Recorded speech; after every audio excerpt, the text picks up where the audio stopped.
so it's release day for the big launch box for the Astra Militarum, and it seems that Games Workshop have some surprises for us in terms of day one errata. Deep Strike isn't quite as gone from the Tempestor's Scions as we were led to believe, Krieg Combat Engineers seem vastly more expensive, and the Krieg box set has gone live, so I'll check in on how well it's selling around the world.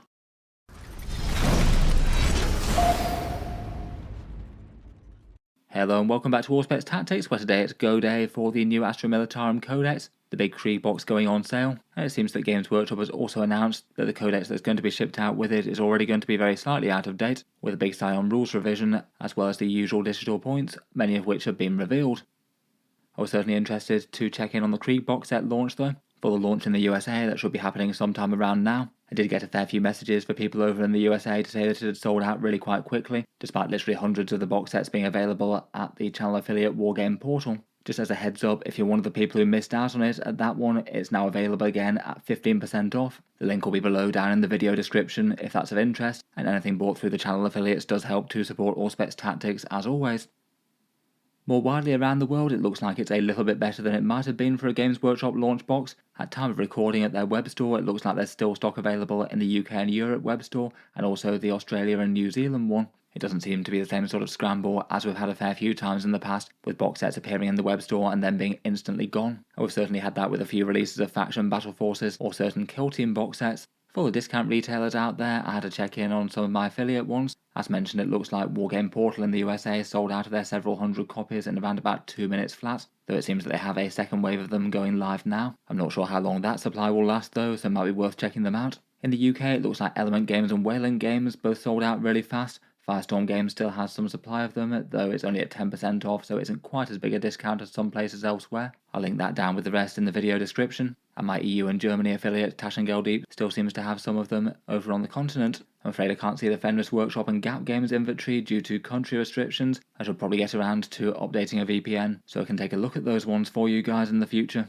In any case, if you're hoping to pick up the box set, I'll leave those links down in the video description. Hopefully everyone who wants some fun new deathcore is able to get one. And a big thank you to anyone who happened to be picking stuff up from those links. It does help to support the channel.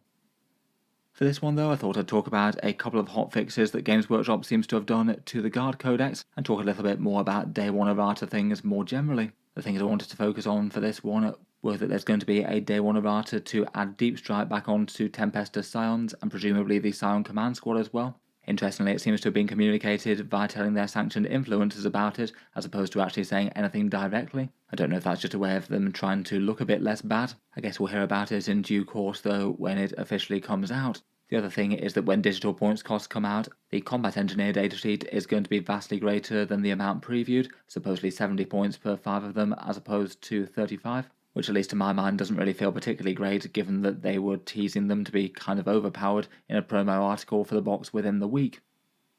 This isn't exactly a particularly uncommon thing with Games Workshop and doing some Day 1 errata, but I feel like it's perhaps a good little case just to highlight some of people's issues with it, and that's that over time the Warhammer 40k codexes, when they come out, just become more and more useless due to not really keeping up with the army's current legal rules. Not everyone likes them, but I think a good portion of the hobby, myself included, does quite enjoy having fun, glossy, old-school books, even if they are a little bit on the expensive side. But the downside of that is that they need to have rules written months in advance, sent out to the printers and shipped around the world, and the system that we have at the moment just feels a bit clunky when it's trying to marry with 3 monthly balance passes, and also occasional hotfixes when they mess things up in codexes with FAQs and errata needed. I'm personally certainly not against the idea of Games Workshop making changes and things. I feel like they've made a lot of really bad codexes far more usable and interesting in 10th so far. But it does mean that your printed book is unlikely to reflect your current rules unless you go through and physically update it somehow. Generally that's not going to look quite as good, or use the Games Workshop app or third-party sites like Warhapedia.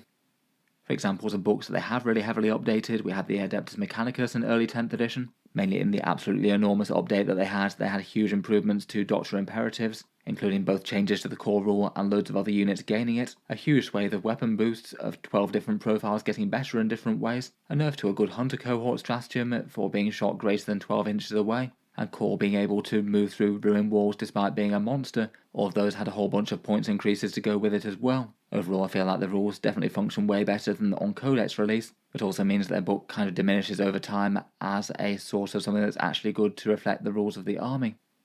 It's kind of similar for Tyranids as well. They've had a huge amount of changes listed here, most of the detachment rules being shifted in some way, a big change to Synapse and Shadow in the Warp. I'd say that pretty much all of these improve the army and make it more interesting, perhaps besides the unending swarm nerfs that really seemed to take that from being pretty usable to not really very good, but again feel like a bit of a grating with digital and physical rules.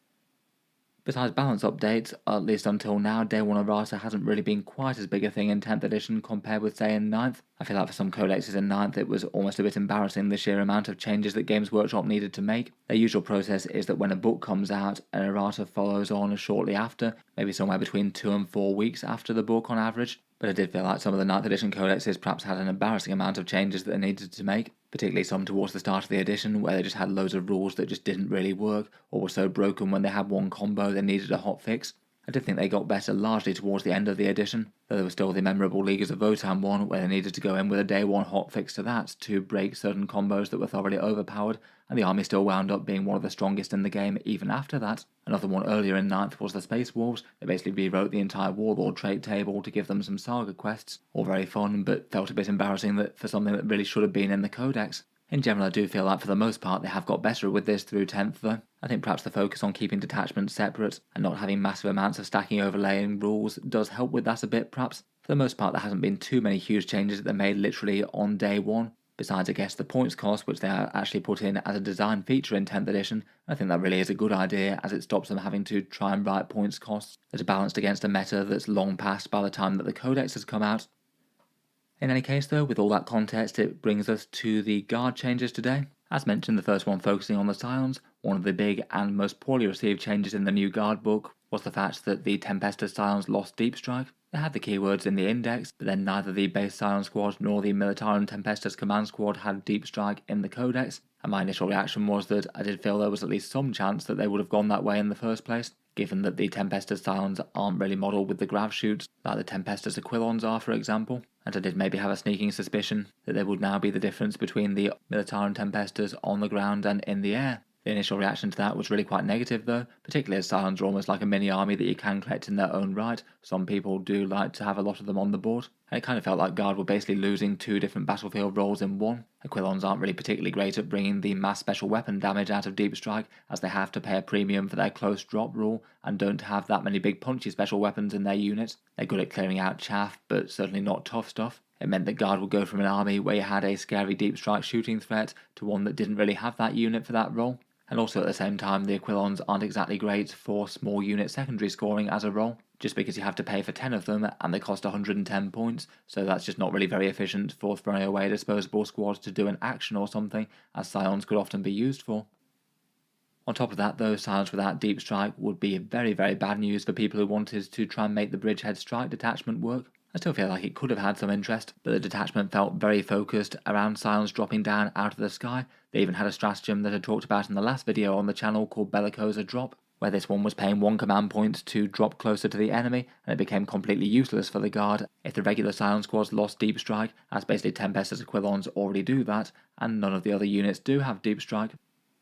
As mentioned though, Games Workshop have basically confirmed second hand that the Scions are going to be getting their Deep Strike rule back. It's basically been announced by multiple reviewers that get an official preview copies of the Codex and contact with Games Workshop. Apparently the preview copies were sent out alongside the Day 1 Errata that they do for them, as well as a few digital points. I'll hopefully round up a few of the points costs and things in the next video doing a Guard tier list. In any case, it does feel like a bit of whiplash for the Guard. Very briefly, the Scions were looking like they wouldn't be able to drop out of the sky, which would have been really sucky for people who'd had a Bridgehead Strike force and have been collecting that since it was announced at Christmas. Really quite nice that Games Workshop hasn't radically changed the Scions so much that that entire playstyle is made useless. From some of the reviews, it also sounds like this Errata could be coming a bit sooner than otherwise, potentially getting points cost and the rules updates this side of the box set actually going on full sale, so sometime before the 25th of January hopefully. I think that would be a positive if they do that, to be fair. It'd mean that the Guard Codex would actually get their points values to be able to put them on the table in anger, as opposed to having that weird period where you know the new rules but you don't know the points costs,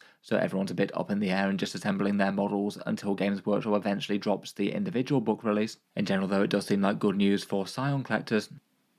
It is maybe a little bit curious to think why it might have happened though. It doesn't really seem like a single misprint to me. If it was just literally leaving the Deep Strike keyword off a datasheet, then you would have thought that it would have just gone missing from one of the datasheets and not both of them. In the printed codex, it wasn't on the Tempestus command squad or the regular Scion squad though. I'd guess due to that it might well have been a change that they were thinking about making at one point but decided not to in the end. And with that errata on the way, it looks like Scions will still be jumping out of the sky for the rest of 10th edition at least, though it genuinely wouldn't surprise me too much if they do decide to differentiate between drop Scions and on-the-ground Scions in a future codex sometime. Overall though, for where that leaves Scions, initially it does seem like they're in a fairly good place after the codex drop. Pre-codex it seemed that people had already been having loads of success with the Bridgehead Strike, and that was when they were 60 points. It does appear that they've gone up to 65 points, going by the digital points that a few creators have shared, so I guess that will be plus 5 points compared with now. Honestly though, that really doesn't seem like the biggest nerf in the world. They traded their datasheet rule from reroll 1s to hit, and then reroll all hits against objectives, to reroll 1s to wound, and then all wounds against objectives. At least for their damage dealer role, it seems like a fairly fair trade-off. It actually gives them better synergy with the Bridgehead Strike, as they'll now actually be able to make use of the detachment rule of reroll 1s to hit for infantry. Seems like they'll basically be in a fairly good spot, scary enough to use as a damage dealer kind of role, maybe not quite as efficient for grabbing secondaries though if you're paying 5 more points for something to do a similar sort of job. Otherwise though, for the other day one about phase that I wanted to talk about are the Krieg Combat Engineers, and as mentioned earlier it looks like these guys have just got massively way more expensive than in Games Workshop's official preview, where they basically told us that the Deathcore Krieg Combat Engineer team would be 35 points and showcased some rather spectacular rules for them, and then that did tally perfectly with the Codex. 35 points for 5 guys with a 4+ save. They had the Scout special rule and a 4+ armor save, which even if they had absolutely no other abilities, that'd still be quite strong for the guard. A cheap disposable infantry unit to screen and trade and do actions and board control things. I think they definitely would have seen play like that. Obviously though, they're the combat engineers, so they bring the big bombs, getting a free grenade stratagem usage, and also a big hitting mortal wound mine. Between those two alone, they average around about 6-ish mortal wounds against any target that they can get close to, never mind anything they actually do with their shotguns or trench clubs and things. So at 35 points they would have been completely ludicrous. A solidly good ball control and shaft type unit that just so happens to be able to deal more damage than its points cost is worth if the enemy ever gets too close to it. They're not quite at the meme level of one-shotting Gilliman for 35 points, but they've got a pretty reasonable chance to at least half kill the Primarch. I think anyone who knew how Games Workshop's codexes worked though will be pretty doubtful of that 35 point cost figure staying intact, and it does seem that Games Workshop agreed. In the digital points cost that they sent out, they're now 70 points per 5 models. I've seen multiple places say that, and I think it was Art of War that said that they'd be going up to 95 points for a squad of 10 of them, which I think kind of makes sense really. Fairly expensive for the base squad, as that gets you all the mortal wound goodness, and then less value for the next 5 models, which just brings them more bodies and a few more volume attacks to the table. Basically just a good idea to be informed that the Kree models won't have a 35 points cost when it comes to actually including them in your army, so don't go basing any sort of purchasing decision on that. I think I was at least fairly clear on that in the other videos though. If a unit's kind of overpowered looking in 40k, generally it's going to go up in points or get nerfed at some point, so probably don't rush out and buy loads of things based solely on that. Even with that said though, I don't think it's an awesome feeling to have previewed them at 35 points on their official article that's basically promoting selling them. In any case, at 70 points or 95, if that is indeed their final value, they're certainly not looking anywhere near as overpowered as they were before. I'd still say that's probably a points cost that's consistent enough with them being usable. They'd probably be competing against Kazachan Jungle Fighters or Cadian Kazakin for the scout role. Against the Kazachans, they cost 5 points more, and you get far less bodies and OC, but you do get potentially really quite a big mortal wound explosion, which the Kazachans certainly can't do. So kind of nice to have a cheapish screening unit just be able to take a big chunk out of an enemy tank or something, provided you can keep them safe and then get the jump on them. At 95 points I feel like the 10-man squad is genuinely worth considering as well. Basically 9.5 points per model for a 4+ save guardsman can be at least fairly sturdy, particularly with a take cover order on them. As you do get a bunch more volume attacks and a bunch more OC with that, I feel like it could be an interesting enough halfway house between the cheapness of the Kaschans and the hard-hitting order goodness of the Kazakin. In any case, certainly not auto-include, but I personally rate them as usable enough if you want to make use of them. In any case though, I'll leave that one there for now. Let me know your thoughts on the Day 1 Errata changes to the Guard Codex and 40k more generally. I look forward to hearing all your opinions down in the comments as always. Basically I do certainly get that it's annoying when Games Workshop invalidates books and you can't have all the rules in one place again, though I still do generally feel that it's best they do support their products and make changes when they're needed, as opposed to being lazy and leaving a whole bunch of things busted, as they certainly like to do in 7th edition or before. Look forward to hearing what you make of the changes, and will you be tempted to use combat engineers at their more expensive points cost, and the same for the Tempestus Scions with their Opgon points cost, but still having deep strike. In any case, I'll leave that one there for now. As mentioned, if you're looking to pick up the Krieg box while stocks last, I'll leave a link down to Wargame Portal in the USA, Firestorm Games in the UK, and Taschengeld Deep in the EU. A big thank you to anyone supporting the channel via buying things through the channel affiliates, as always. In any case, feel free to subscribe to Auspex Tactics if you'd like to see more like this. I'll certainly keep the regular 40k videos coming, and I'll hopefully be back to talk more Guard in the near future, hopefully with a full faction tier list for all the units. Feel free to check out the Patreon page as well as the affiliate links in the video description. That's the way to more directly support the channel if you'd like to. There are a few rewards including voting on what comes next and entry to the giveaways. But in any case, an enormous thank you for listening, and I'll hope to see you guys next time.